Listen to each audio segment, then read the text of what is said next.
Shakirah. So you're the writer and first-time director of A Caribbean Dream. Yes, I am. And how was it making the film?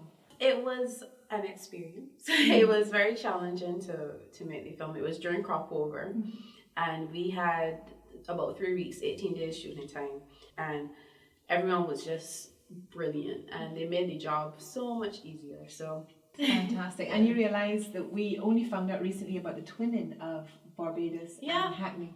So to be able to come to the Rio Cinema for this private screening, to be able to show it to the schools, do it in Hackney. Yeah, man, the magic continues. Well, you see that it is a fantastic blend of Caribbean culture and British culture. We've got the British Shakespeare, of course, the 400th anniversary of the Bard. And watching the film, one of the things that really impacted upon me was the black actors were all cast in a very favourable light, as opposed to how we usually see them cast in usual film. Yeah. It has been particularly hard, I think, for black actors.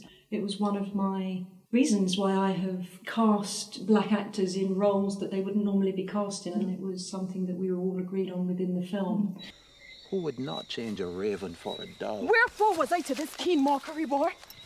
And to see Bottom, who's normally cast as a man, being but to have played by a Lorna, woman. Lorna Gale being played by a woman. I have had a dream past the wit of man to say what dream it was. And this film, there were two producers. It was yourself and myself the other producer, and Lynette Eastman. Yes. who unfortunately couldn't be with us today, She but couldn't- very much with us in spirit. Absolutely. I'm very pleased to come here on behalf of the London Borough of Hackney, local councillor and the Deputy Speaker of Hackney. Some of you may know that Hackney and Barbados have had a twinning agreement since 1982. Our twinning arrangements are not just formal arrangements, but they're living arrangements made by people like Melissa and Shakirah and others who've been involved in this film, who've worked to bring people together from Barbados and from England to make this a real connection. So I'm really pleased to be here, to be able to celebrate that, and to know that the Barbadian High Commissioner, Guy Hewitt, is here and will speak to you shortly, I believe.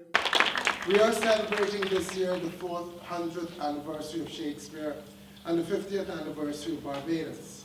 So I want to use this opportunity to commend the writers, the producers of this movie for what I hope and anticipate will be a wonderful celebration of Shakespeare in the Caribbean and Barbadian context, and hope that you all enjoy it. Thank you all. Enjoy the movie. So hi Ruby, we Hi. just finished watching a private screening of A Caribbean Dream. Yeah. And what do you think of it? Barbados is magical anyway, and you really got that atmosphere in the jungle.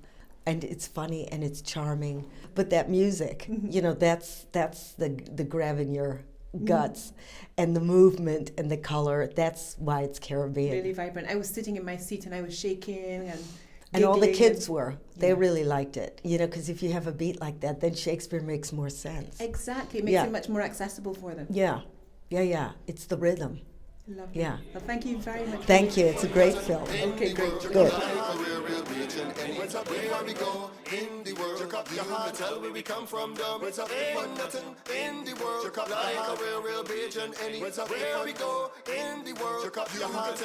from.